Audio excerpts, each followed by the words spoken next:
boys and girls. This is Ms. Kathy of Kathy's Kids Storytime. I'm so glad you could join me for this special series of Bible stories on the life of Jesus. Our focus this week at Carolina Camp Meeting for Kids is Fix Your Eyes on Jesus. It is said that by beholding, we become changed. In all of these stories, the characters who beheld Jesus, who fixed their eyes on him, were changed. In these stories, you will hear of familiar Bible characters. The storyline is based on the Bible accounts, but there are some character names that you will not have heard before. That's because the Bible doesn't give their names. I have given them names to help you visualize them as real people. There are other aspects of their lives that I have written into the story also to help you imagine what life might have been like. The main point of these stories is that all of these people fixed their eyes of faith, their hopes on Jesus. He heard their pleas of faith, their prayers to him, whether they were thought or spoken, and blessed them richly because of it. Jesus will hear you too. I invite you to fix your eyes on Jesus, to trust Jesus with your life. Say yes to Jesus and invite him into your heart. If you keep your eyes on him, he will lead you on an amazing life adventure that is just the beginning of spending eternity with him. Won't you start now?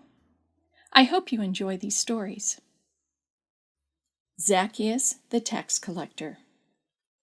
Zacchaeus sat quietly counting money at his table, taking it from a box and putting it into coarse cloth money bags.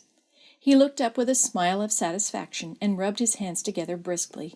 Then he said to himself half aloud, "Well, it looks like half of my money that I promised to give to the poor has been counted out and set aside in money bags, so I can give it away. Now it's a matter of looking through my records to see what I owe to those I took more money from than they really owed in taxes to the Romans. I promised Jesus that I would pay them back 4 times what I took from them, and I intend to do just that." Zacchaeus picked up his quill and quickly tallied the number columns. Then he reached for a drink of fresh pomegranate juice, picked and squeezed by his servant from the tree outside of his Jericho villa. He sat back to relax and enjoy the rare, cool desert breeze coming through his window, and thought about how much his life had just changed. Some years ago, when he was a young man, he had been asked to work as a tax collector for the Roman government in the fine city of Jericho. This was the same Jericho whose walls Joshua and the children of Israel had marched around, shouted, and had seen fall down, but whose walls had been rebuilt and strengthened. The job promised good pay and the chance to get ahead and live a more affluent life, something that every Jew would like to do. But his fellow Jews did not look highly on the kind of work he did of taking their hard-earned money to make their Roman enemies rich. However, to Zacchaeus, he didn't care if he could have some of the nice things of life. He worked hard and drew the attention of the leader of the Roman soldiers in the Jericho garrison. In fact, Zacchaeus did so well that he worked his way up to the position of chief tax collector. In the process, he found a way to make himself even richer. You see, it was like this. When anyone would pass through the fair city of Jericho, they had to pay the tax that Zacchaeus assessed for their entrance, along with any animals, baggage, or other assets they brought with them. So he would tell them a price that was a little higher than what should be expected. They would grumble and complain about the higher taxes, but with a Roman soldier nearby, they could not do much but pay what Zacchaeus prescribed. When they would hand him the required coins, he would take part of the money in the locked tax box. But then he would always keep a few coins well concealed in his hand, which he would quietly put in his pocket. In this way, his fortune gradually grew larger, but his friends became few. With Jericho being a center for travel and commerce, Zacchaeus had been hearing stories of a man named Jesus who was performing miracles, healing the sick, the blind, the lame, lepers, the demon-possessed, and more. As he heard of Jesus' wonderful work, he began to wonder if he was the long-looked-for Messiah. Zacchaeus knew that his life of taking a little here and there, cheating, was not the way God wanted him to live. He felt lonely for true friends who were not just after ill-gotten gain. Many of the lovely things that he owned were really not earned by him, but were taken dishonestly from others. Zacchaeus longed for something better. He wanted to be a different man. He desired to meet this man Jesus, to see him for himself. One day, as Zacchaeus worked at the tax booth, he heard the noise of a crowd approaching. He stopped his business to ask bystanders what was causing the commotion. Soon, a young man came running by, shouting that Jesus was coming into town.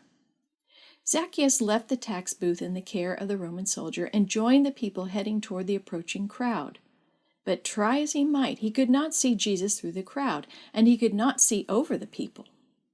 Zacchaeus frowned slightly as he remembered how he used to be teased by his friends about being short. He had hoped to grow normally as all young men want to grow. Alas, he was a very short man. But in spite of his deficiencies in height, Zacchaeus made up for it with his quick mind. He suddenly had a bright idea. He had always been good at climbing trees, so he decided to run ahead of the approaching crowd and climb a sycamore fig tree that was beside the road.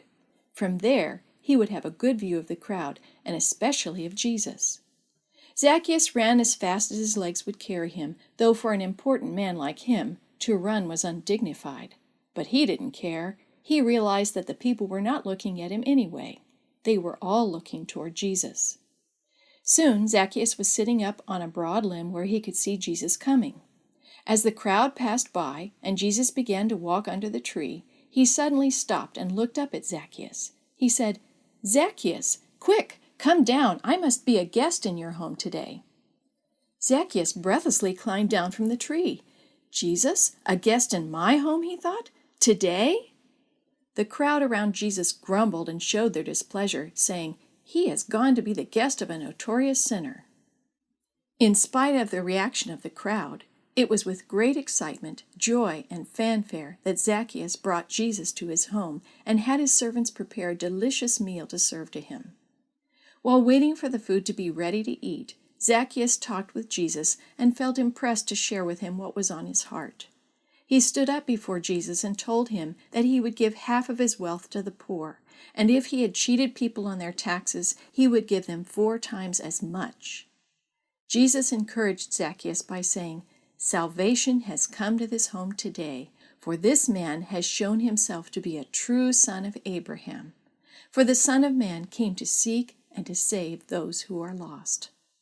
Zacchaeus smiled broadly as he remembered how his cup of joy was full and overflowing as he felt the love, forgiveness, and acceptance of Jesus. Though Jesus' visit was brief and he left to continue his travels sharing the good news of God's love for sinners, Zacchaeus' heart was full of praise to God that he didn't give up on a sinner like him. Zacchaeus had decided that he no longer wanted to make himself rich by money that he didn't earn. Though he might become poor in worldly goods, he was now rich in the spiritual gifts of love, joy, and peace, things that no money could buy. This was cause to celebrate, for Jesus himself had told Zacchaeus that salvation had come to his home.